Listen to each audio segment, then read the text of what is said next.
vous vous victimisez, vous êtes toujours rien, vous avez toujours un truc à dire, en 2022 on peut rigoler de rien, vous, poubelle, c'est bon?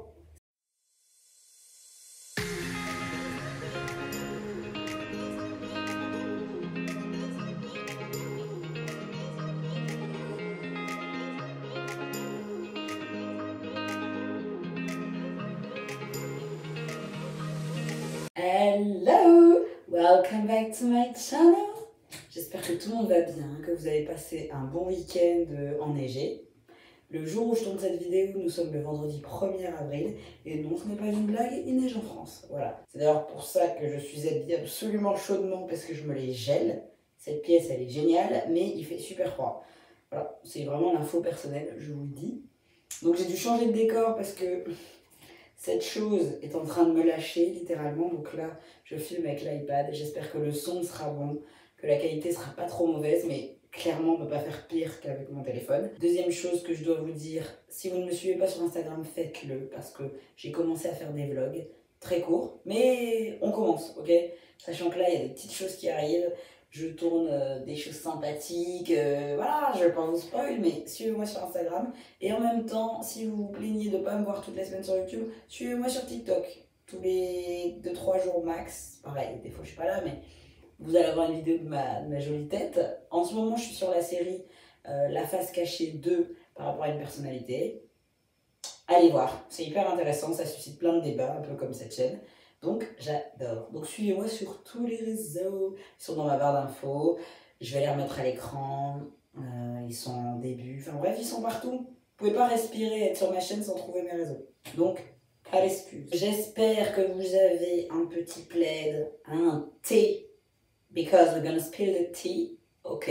Où on va parler d'un sujet dont je voulais parler depuis très longtemps, et qui va être en corrélation, oui on emploie des termes scientifiques ici, avec une prochaine vidéo. Le thème de la vidéo du jour est le racisme ordinaire. Voilà, je vous laisse digérer l'info. On remet les pieds dans le plat. Oui monsieur, oui madame. En même temps, vous le savez, ma chaîne elle est là pour parler de sujets qui sont touchy. Voilà, je suis trop bien sur cette chaise. Par contre ça là, je suis désolée pour le bruit, donc j'essaye de pas trop mettre ma main là, parce qu'elle fait un bruit de dingue. On va refaire un petit peu comme d'habitude, on va poser le contexte, redire un petit peu la définition du terme, citer des exemples, des témoignages que j'ai pu trouver sur France TV Info, évidemment les liens seront en barre d'infos, évidemment je vais aussi illustrer avec mes propres témoignages, ce que j'ai entendu, etc., etc.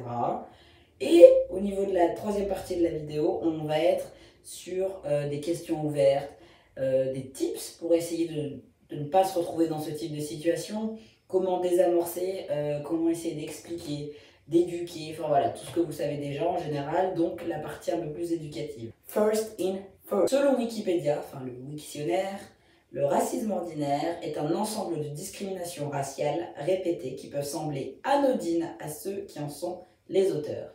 Et cette partie-là est hyper intéressante et je vais l'illustrer avec deux autres exemples. Je pense que ça vous parlera un peu plus. Premier, la liste est trop longue pour la donner ici. De ces hommes noirs américains, de tout âge, régulièrement victimes de rencontres qui ont mal tourné avec la police. De gâchettes faciles dans un pays où l'on porte une arme à feu comme un accessoire de routine. Ou simplement de racisme ordinaire. Ces lignes sont tirées du journal Le Monde. Ça a été mis en ligne le 30 mai 2020. Et là, on va illustrer également avec une personne que j'admire beaucoup, Fari. À mon avis, il y en a pas mal d'entre vous qui le connaissent. C'est un auteur, humoriste, comédien français. Je vais citer ses propos qui datent du 13 juin 2020, aussi paru dans Le Monde. C'était suite au décès de George Floyd, évidemment. Alors, c'est la journaliste Karen Guillaume qui m'a donné la meilleure définition du racisme ordinaire. C'est insupportable pour celui qui le subit et invisible pour celui qui le fait subir. Il a ajouté « Tout ça doit passer par des débats où l'on permet la remise en question du système en place ». Je trouve que ça résume tellement bien un sujet si complexe en 2 lignes. Je voulais revenir sur ces paroles parce qu'elles sont tellement lourdes de sens. C'est simple à dire, c'est très bateau comme définition, et en même temps, elle est tellement évidente quand on comprend le sens. C'est exactement ça la problématique du racisme ordinaire. C'est que contrairement au racisme qu'on peut avoir, type antisémitisme, xénophobie, racisme envers la communauté noire, etc., etc., il n'y a pas de façon tranchée les deux camps, je mets des guillemets, type l'oppresseur et l'oppressé. C'est quelque chose de plus subtil, de plus fin. Et c'est là où se trouve toute cette complexité, parce que justement, elle est invisible pour les personnes qui le font subir. De leur côté, bien souvent, c'est pas là pour nuire. Bien sûr qu'il y a des personnes malveillantes, comme d'habitude. Mais ce que je veux dire par là, c'est qu'on va avoir des petites phrases, des petites remarques qui parfois en plus sont motivées d'un bon sentiment, alors que c'est totalement du racisme ordinaire. Et là, je vais vous sortir des témoignages qui sont de France TV Info, donc il y en a plusieurs anonymes, et moi je vais aussi illustrer par rapport au mien. Exemple de témoignage, le plus insidieux c'est le racisme ordinaire. Ce sont des petites choses comme un collègue qui nous dirait « mais avec un nom de famille comme le tien, tu dois bien avoir des origines ». Je veux dire, t'es pas vraiment française. Et je m'arrête déjà sur celui-là parce que c'est tellement courant. Et là, je pense qu'il y a beaucoup de personnes qui regardent cette vidéo qui vont se dire, en tout cas sûrement de la communauté blanche, qui vont se dire « bah moi je vois pas où est le mal, c'est une simple question, je me demande d'où elle vient ». Mais si vous voulez, en posant cette question, vous ne faites que rappeler et pointer que la personne n'est pas comme vous, premièrement. Deuxièmement, qu'elle vient d'ailleurs, sous-entendu, avoir une couleur de peau autre que blanche signifie ne pas être, par exemple là pour la France, français. Et 3, souligner cette différence. Imaginons que cette personne, ça fait X nombre de fois qu'elle l'entend, elle est saoulée. Pour le coup, moi, on me le demande au moins une fois par semaine. En fait, dès quelqu'un qui me rencontre et qui ne me connaît pas, je vous assure, c'est la première question que l'on me pose quand on me rencontre. Tu viens d'où?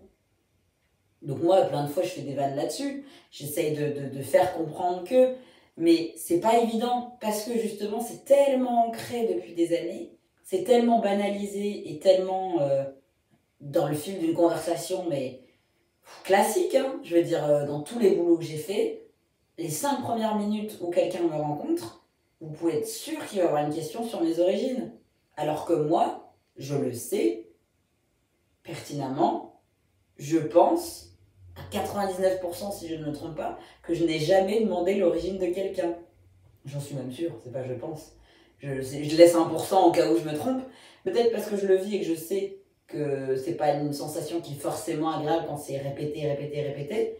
Mais jamais je l'ai fait. Pourtant, il y a des personnes, on le sait très bien, qu'elles sont typées, j'en sais rien, moi, une origine peut-être asiatique, qu'elles sont typées une origine arabe. Mais en fait, je vois pas en quoi ça a matière à être important dans une conversation. Si la personne ne te l'apporte pas directement dans la conversation, et là, c'est une question que je vous pose aux personnes qui l'ont déjà posée, hein, c'est toujours sans jugement, hein, c'est une vraie question. Quel est le but, si ce n'est de la simple curiosité? Éventuellement mal placé parfois, mais quel est le but? Par exemple, on est en soirée, je rencontre une personne, on va dire tétraplégique, parce que du coup c'est vraiment physique et on le voit tout de suite, et que je sais pas, la personne me dit bonjour, je m'appelle Julien, je lui dis bonjour, je m'appelle Sidonie, et que la personne, je sais pas, elle a une phrase en mode ça va, tu vas bien, moi aussi. D'ailleurs, je me posais la question, parce que je te regarde depuis une demi-heure, tu t'es fait ça comment? Ça vous paraît, je pense, très déplacé. À mon avis, il y a une petite minute de gêne là, derrière votre écran. Et c'est le but, hein, le but recherché de ces vidéos et de ma chaîne, c'est d'essayer de confronter des avis, de confronter des angles d'approche, qu'on puisse être sur un autre point de vue et qu'on puisse se mettre à la place de l'autre. Là, moi, je me mets à la place de cette personne qui est en situation de handicap. Elle doit se dire, mais c'est très déplacé. Je veux dire, imaginez, elle me répond accident de voiture, j'ai perdu toute ma famille. Enfin, je veux dire, c'est horrible ce que ça rappelle. Et alors, je sais, il y a peut-être des personnes qui vont me répondre que bah, là, c'est forcément quelque chose de négatif. Donc, et si ça se trouve, c'est de naissance, j'en sais rien. Mais je veux dire, c'est tellement de l'ordre de l'intime. Si la personne ne vient pas me le dire dans une conversation, j'en sais rien. Je sais pas, on parle de voyage peut-être avec cette personne et là, elle me dit bah moi, si tu veux, depuis que j'ai eu mon accident. Et là, peut-être qu'on va rebondir. Et encore, je me connais, je sais que j'aime pas rentrer dans les trucs comme ça parce que moi-même j'aime pas qu'on pose des questions sur ma vie privée. Donc le but c'est justement que vous imaginiez, parce que parfois sur quelque chose qui paraît simple et pas dérangeant, par exemple pour ma communauté, quand on nous dit tu viens d'où, et ben j'essaye d'imaginer quelque chose de similaire dans une autre communauté pour qu'on comprenne un petit peu ce que ça fait. Et comme j'en sais rien, moi je rencontre une personne, une fille, j'apprends qu'elle est lesbienne, j'en sais rien, tes parents, ils l'ont appris comment? Comment ça s'est passé? Tu l'as fait ton coming out? Pour moi, c'est tellement de l'ordre de l'intime. Je sais que c'est pas le sujet du racisme ordinaire là, mais c'est pour qu'un petit peu vous illustrer. L'idée, c'est que déjà, c'est de l'ordre de la vie privée. L'idée, c'est que c'est pas ma vie. Si la personne, elle m'en parle pas, je vois pas à quel moment c'est utile dans la conversation. Moi, c'est plus dans ces trucs-là en fait. Je me dis, quel est l'intérêt de poser cette question? Et ça, j'avoue que j'ai pas de réponse. Donc, s'il y en a qui ont une réponse, hors la curiosité, hein, je veux pas vous mentir, si vous me répondez, bon, c'est parce qu'on est curieux, parce qu'on se demande, parce que ça veut dire qu'on a des avis, des stéréotypes, des a priori. Si on nous dit, tu viens d'où? Ça veut bien dire que on ne peut pas juste venir de France. Donc, qu'est-ce que vous faites quand on vous répond, bah, je suis 100% française, je suis née en France? À mon avis, comme là, le collègue qui dit, je veux dire que t'es pas vraiment française. Sous-entendu, si t'es née à l'étranger, pardon. Sous-entendu, t'es trop foncée pour être une Française. Enfin, qu'est-ce qu'on fait de cette information? Je sais pas, imaginons, elle lui répond Cambodge. Je sais pas, qu'est-ce qu'il répond derrière ah, d'accord, et t'es retournée là-bas. Et c'est là où on repart dans des trucs comme ça. Très rapidement, parce que moi c'est ce qui m'arrive, très rapidement, et t'es déjà retournée dans ton pays. Sous-entendu, je suis toujours pas dans le mien.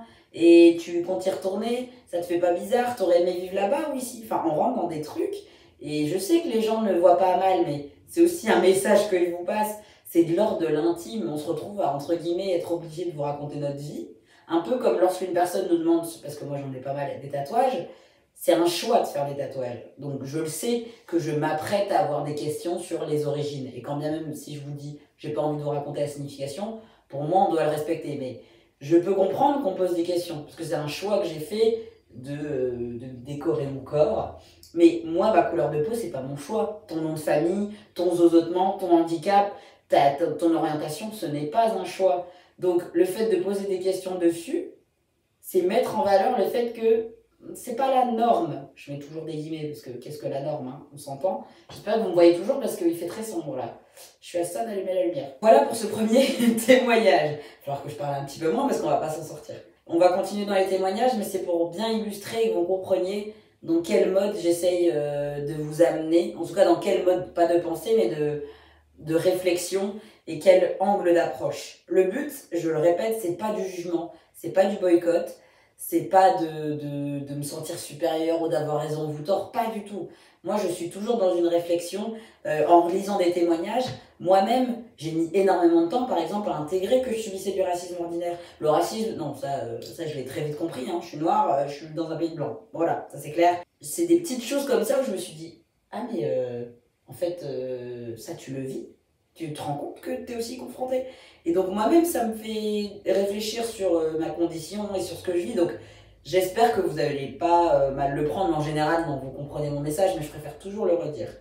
Parce que les personnes à base de vous vous victimisez, vous êtes toujours rien, vous avez toujours un truc à dire, en 2022 on peut rigoler de rien, vous, poubelle. C'est bon? Ces gens-là qui n'ont pas de réflexion, qui veulent juste envoyer bouler toutes sortes de débats, ça, c'est la porte. Je suis désolée, hein, je suis intransigeante, mais ça, vous êtes au courant. Je veux bien faire des débats avec qui vous voulez, mais des débats avec des gens qui pensent encore qu'en 2022, le racisme, ça n'existe pas, la discrimination. J'ai plus l'énergie, je suis désolée. Je veux bien me battre pour les publics que j'accompagne, mais pas pour des gens qui délibérément veulent être bornés. Témoignage suivant. Un soir, j'étais avec deux amis dans le métro. Une femme rome était assise avec ses enfants. Nous étions debout et à côté d'un homme. Ce dernier commença à lancer des insultes à la femme. Sale rome. Il se tournait régulièrement vers nous comme pour chercher des regards approbateurs. Puis il cria « Je vais te couper la tête à toi et à tes enfants ». Un de mes amis lui a dit alors « Maintenant, soit tu sors, soit je te sors. » Ou tu sors ou je te sors, mais il faudra prendre une décision. Hein? Vas-y, vas-y, viens. Ou tu sors ou je te sors. Hein?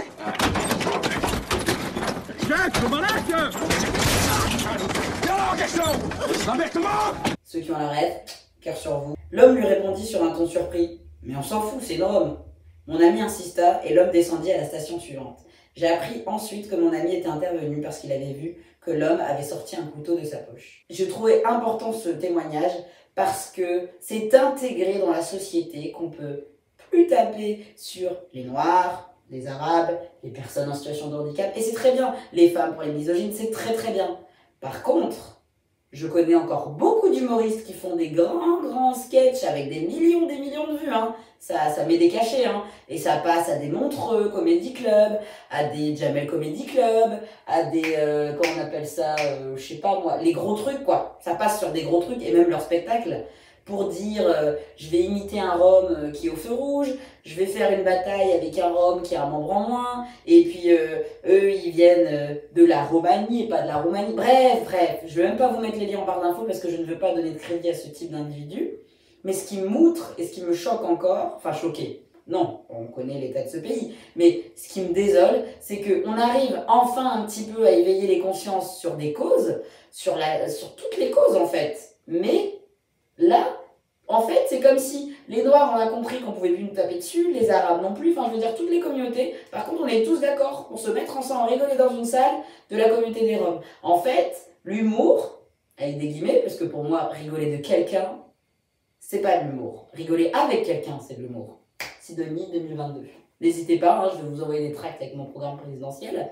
Parce qu'à un moment donné, c'est pas entendable de faire les grands je défends des causes. Par contre, pour s'asseoir, se caler et se foutre de la gueule du monde, enfin d'une communauté précise, il n'y a pas de souci.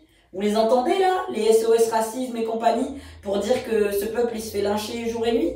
Il n'y a pas de problème. Ça, c'est super drôle.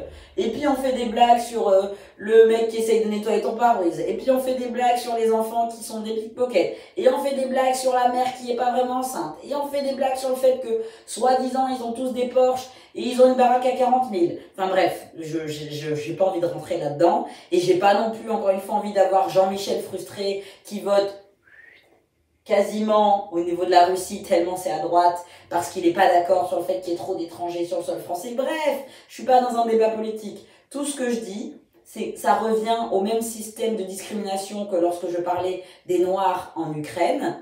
Pourquoi on peut essayer de défendre et de mettre en valeur les droits de toutes les populations, sauf les Roms? Eux, ils ne méritent pas. Mais c'est quoi le projet en fait? Et je trouve ça hyper bien d'avoir ce témoignage. Parce que ça, c'est trop facile. T'as le droit de pas être d'accord de ça, c'est pas grave, on s'en fiche, c'est de la politique. Mais à quel moment c'est légitime d'entendre un homme? Et on le sait, si cet homme il a regardé dans l'approbation, je le sais pertinemment que ça se serait passé à côté de chez moi à Lille ou je ne sais où, il y a personne qui se serait levé pour défendre cette personne. Donc, sous prétexte que t'es pas d'accord sur le fait que ces gens-là vivent dans le même pays que toi, pardon, t'as le droit d'aller leur couper la tête? Témoignage suivant, il est très long donc je peux pas tout lire, mais en gros l'idée c'est un homme qui est marié à une femme qui est malgache et lui est français. Donc ils ont eu des enfants qui sont métissés. Arrivé à la CAF, problème de documents parce que la dame, même si elle était au courant de toute la procédure, à partir du moment où elle comprend que la femme est d'origine étrangère, elle esquisse un visage très sérieux alors qu'elle souriait jusque-là, elle disait qu'elle était sympathique. Vous connaissez, hein, très bien. À partir du moment où elle voit l'acte de naissance qui ne ressemble pas à un acte de naissance qui est en France, ben elle commence à dire que c'est compliqué, elle le regarde dans tous les sens. Enfin, vous voyez ce que je veux dire? Encore une fois, l'homme, il a galéré pour rattacher ses enfants à ses droits. Est-ce que c'est normal? Non. Je ne veux pas entendre, peut-être qu'il n'avait pas les bons papiers. Je vous parle d'une situation, le truc, il fait tout ça. Donc il a tout expliqué, le monsieur. Il avait tous les documents, hop là. Il n'y avait pas de problème, mais à partir du moment où on se rend compte qu'il y aurait une démarche un peu plus compliquée, la flemme des administrations françaises, hein, de toute façon, c'est pas nouveau. Moi, je sais ce que c'est, je suis née à l'étranger. Je suis le 99. Vous savez quand vous devez remplir votre département de naissance? 99, si né à l'étranger. Je le connais par cœur depuis que je suis petite. Eh bien, c'est toujours une galère. Demandez votre acte de naissance en France. Votre casier judiciaire. Tout ça, là. Il faut aller demander à Nantes, là, ou je sais pas où. C'est toujours super compliqué. Pour te rappeler que c'est toi qui as décidé d'être dans la difficulté, tu viens pas de chez nous. Tu vois un peu? Et là, c'est exactement pareil. On a aussi un deuxième exemple avec une jeune qui était au collège. elle témoigne, donc c'est une Française, mais qui témoigne qu'elle prenait le bus tous les jours et que parfois les jeunes, ils oubliaient leur carte, jusque-là classique. Mais le chauffeur de bus, il les connaissait par cœur, donc il les laissait monter. Sauf qu'un jour, une gamine qui venait d'arriver en 6e, un petit peu paumée, elle oublie sa carte, elle est totalement désolée. Et ce chauffeur ne veut pas la laisser rentrer. Il lui dit « Tu n'es pas française ?» Et la fille, après un moment de confusion, a répondu qu'elle l'était. Mais il a insisté « Non, tu ne l'es pas ». Il ne voulait pas la faire rentrer. Il a secoué la tête et lui a demandé d'un air dégoûté « Tu es roumaine ?» Elle s'est exclamée plus fort « Non, je suis française !» Mais il lui a répondu qu'il ne laissait pas les Roumains monter dans son bus. Elle a commencé à paniquer. Comme je l'ai écrit, elle était très jeune, ce n'était qu'une gamine et c'était le dernier bus pour rentrer dans notre village. Et au bout d'un moment, le conducteur a cédé et accepté. Et la femme explique « Je ne l'ai jamais vu faire de commentaires quand un autre élève oubliait sa carte, même quand celui-ci se montrait irrespectueux envers lui. Jamais. » Est-ce que vous réalisez si ça, encore une fois, c'est pas du racisme ordinaire?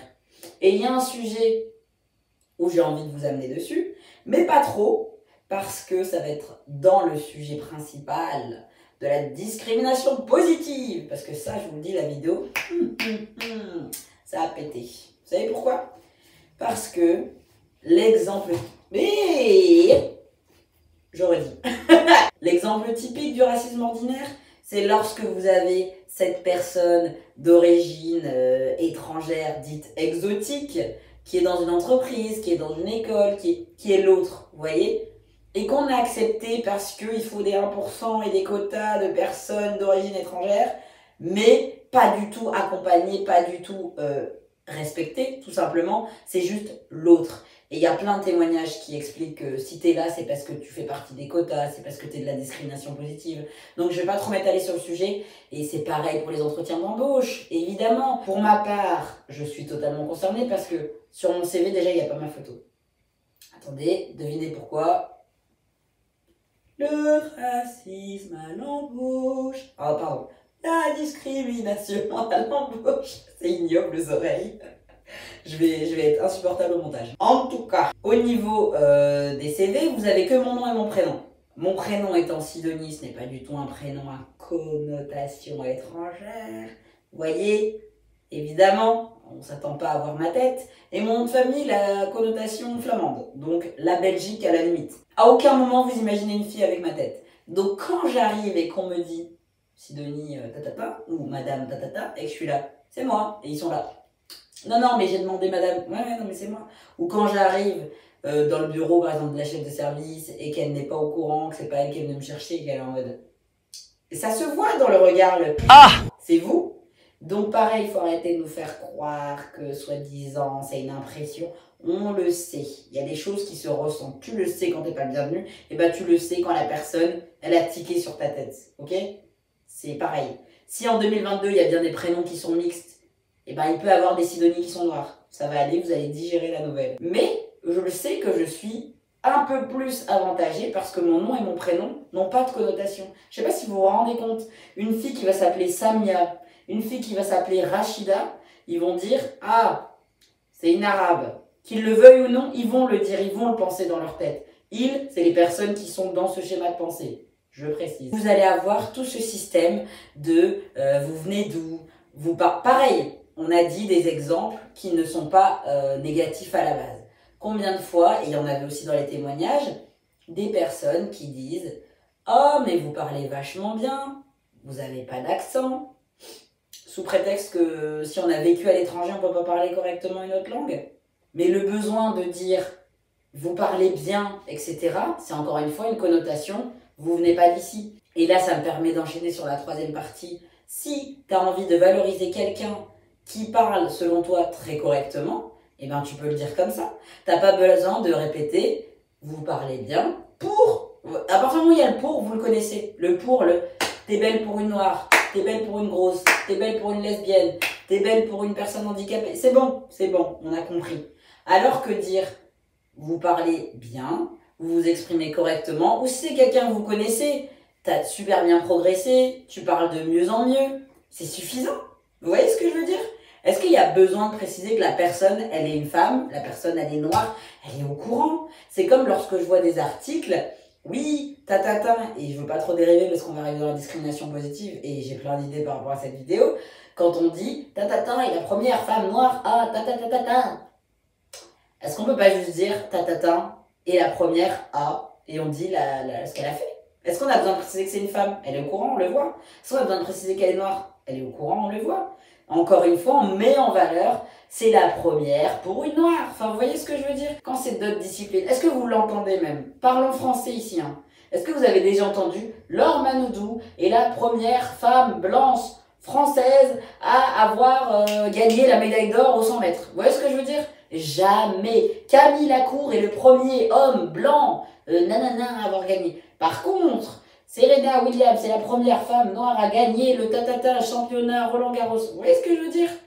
Donc, à un moment donné, il faut parler français. Et me dire que c'est du hasard, que c'est de la victimisation, c'est des textes. Je veux dire, je vous ressors les articles, il n'y a pas de problème. Et la première, et dans la discrimination positive, on a exactement pareil pour les communautés, dans le champ du handicap, dans le champ de tout ce que vous voulez. C'est le premier lieu à accueillir, tatata. Et du coup, au final, c'est de la fausse bonne action. Mais ça, je vais en parler de la discrimination positive. Il ne faut pas que je m'éloigne. En tout cas, je voulais arriver sur cette dernière partie où je vous propose des tips, des aides, des possibilités de réflexion, un bouquin, un jeu, enfin voilà, des choses qui peuvent un petit peu, si vous avez envie de vous renseigner sur le domaine ou d'aller un petit peu plus loin dans cette réflexion, qui pourront peut-être vous accompagner. Déjà, dans la base des bases, je vous invite à vous informer. Déjà grâce aux réseaux sociaux, parce que je pense que maintenant en 2022, il y a de quoi faire. On a les livres, on a les conférences, les émissions TV, on a tous les champs des possibles, clairement. Vous pouvez même taper racisme ordinaire sur YouTube, je pense que vous allez trouver pas mal de vidéos. Ensuite, si parfois vous avez des questions qui vous taraudent, tournez cette fois votre langue dans la bouche et réfléchissez, est-ce que vous l'auriez bien pris déjà si on vous avait posé cette question? Sous quelle forme vous allez la poser? Est-ce qu'elle va être utile? Est-ce qu'elle n'est pas trop intime? Essayez vraiment de vous mettre à la place de la personne en face. Et par pitié, si jamais cette personne vous rétorque quelque chose qui ne vous plaît pas, ou si cette personne vous corrige, entre guillemets, par exemple, moi, si je vous dis « Ah, par contre, cette question, ça m'a blessé, est-ce que tu peux ne plus la poser, pardon ?» Eh bien, par pitié, ne vous offusquez pas. Parce que c'est justement comme ça qu'on se braque et qu'on n'avance pas et qu'on n'évolue pas au niveau du débat et au niveau de la réflexion. Si quelqu'un, j'en sais rien, une personne d'origine asiatique me dit « Là, ce que tu m'as dit, c'était très limite, j'aimerais que tu ne le fasses plus », j'ai pas à me sentir vexée. C'est cette personne qui s'est sentie blessée. À la limite, c'est à elle de se sentir mal parce que j'ai été trop loin, mais pas l'inverse. Je le redis parce qu'on est tous passés par là. Vous inquiétez pas, je ne m'estime pas supérieure, parfaite ou je ne sais quoi. J'ai également dit des choses qui n'auraient pas dû être dites. Mais voilà, c'est pour ça aussi que je fais ces vidéos, parce que moi aussi, ça me permet de grandir, ça me permet toujours de me remettre en question, parce qu'on n'est jamais parfait, on n'est jamais acquis, on n'est jamais éduqué, on n'est jamais construit. Il faut toujours aller dans cette réflexion, parce que ce que je dis maintenant, dans 10 ans, ce sera peut-être plus valable. Et ce qu'on disait il y a 10 ans n'est peut-être plus valable maintenant. Donc il faut toujours prendre ça en compte. Le contexte, la personne, le public en face. Personnellement, les blagues sur l'esclavage ne me font pas particulièrement rire. Tout ce que je dis là, c'est pour essayer un maximum de prendre du recul, de se mettre à la place de la personne en face, d'être vraiment dans cet échange où on se dit « Ok, là je suis en conversation, si je dis ça, est-ce que ça va être utile? Est-ce que c'est nécessaire de dire que cette personne, elle a évolué en français pour une personne ou est-ce que je peux m'arrêter là ?» Enfin voilà, c'est plein de choses comme ça. Et il y a aussi d'autres choses. Vous pouvez par exemple vous documenter avec le livre de Jacques-Philippe Legers. Je suis désolée, j'écris tellement mal, c'est inadmissible. Donc désolée si j'écarte son nom de famille. Il est à 22,90 €, mais il est sorti en 2018. Et il s'appelle « Sommes-nous tous racistes ?» Point d'interrogation. Et cette réflexion, déjà, elle est hyper intéressante. Parce qu'au final, tu peux penser à un public et te dire « Non, je suis pas raciste, parce que j'en sais rien, moi tu penses au noir, tu penses à... » Mais si ça se trouve, il y a une communauté, tu sais, en réfléchissant, tu te dis « Ah, mais peut-être qu'en fait... » Et voilà, et donc ça permet aussi de te remettre un petit peu en introspection en te disant est-ce que là, il n'y a pas des choses que j'ai dites, que j'ai faites, ou qui ont peut-être pu blesser, ou qui ont peut-être pu être limites. Et encore une fois, on blâme personne. Il y a du contexte, il y a plein de choses. Il y a plein de choses qui entrent en compte. Et l'éducation, enfin, il y a plein de choses, littéralement. Ne vous sentez absolument pas pointé du doigt, c'est pas du tout le but. J'ai besoin de faire le geste. Et il y a également un jeu que j'ai vu qui a l'air hyper intéressant. Ça vient du site Keski, K-E-S-K-I, évidemment il sera en barre d'infos. C'est un jeu qui s'appelle Les Discriminables. Il coûte 15 € et c'est un jeu de cartes. C'est une approche ludique qui permet un petit peu d'avoir des mises en situation avec des sujets tabous. Il y a 21 critères de discrimination, donc vous avez de quoi faire. Et pour les collègues qui sont dans l'animation, cœur sur vous, comme ça. Voilà. Pour les collègues éducateurs, instituteurs, bref, toutes les personnes dans l'éducation et d'ailleurs juste les parents et les personnes, tout le monde, hein, ça c'est pour tout le monde, hein. Il n'y a pas de public particulier, mais c'est vrai que ça peut être utilisé déjà dans nos cadres à nous parce que c'est notre boulot tous les jours. C'est hyper intéressant de pouvoir avoir une approche un petit peu plus enfantine, puisque parfois c'est aussi la forme. Moi là j'espère que la forme dont je vous en parle, etc., ça va vous capter. C'est sûr que si vous avez fait un truc, vous dites n'importe quoi, c'est faux, vous êtes ci, vous êtes ça va pas marcher. Faut pas que je m'énerve.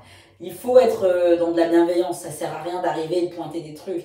Rappelez-vous quand vous étiez à l'école, bon, c'est pas forcément les meilleurs souvenirs, parce que moi-même j'ai pas que des bons souvenirs, mais ça c'est un autre sujet. Mais à la base, l'éducatif, c'est pas de dire non, 2 plus 2, ça fait pas 5, t'es complètement nul. Ça fonctionne pas. Il faut reprendre, si ça marche pas comme ça, il faut essayer avec des pommes. Si ça marche pas, il faut essayer avec des bonbons. Vous avez compris l'idée. Et ben là, c'est exactement ça. D'ailleurs, ce site, il est spécialisé dans tous ces jeux d'approche assez ludique. Ils en ont pas mal au niveau du handicap aussi. Je le glisse là si jamais ça vous intéresse. Le lien est dans la barre d'infos. J'espère que cette vidéo vous a intéressé. Moi, je suis contente parce que je voulais la faire depuis très longtemps. Je me rends compte que je pourrais encore en parler pendant 2 heures, mais à un moment donné, il faut que je me canalise. Il y a tellement d'idées, tellement de sujets, je suis même pas sûre d'avoir tout abordé. Après, si jamais j'en rajouterai un montage, vous me connaissez, je ferai un arrêt sur l'image quand je suis comme ça, pour après vous faire une voix off, vous avez l'habitude. Si jamais vous voulez me retrouver un peu plus souvent, n'hésitez pas à me suivre sur Instagram, parce qu'il y a des vlogs toutes les semaines, et sur TikTok, parce qu'il y a des petites vidéos aussi éducatives éducatives, pardon. Et je vous dis à dimanche prochain, ou plutôt sur les autres réseaux. Prenez soin de vous et des gens qui vous entourent. Je vous embrasse. Mouah.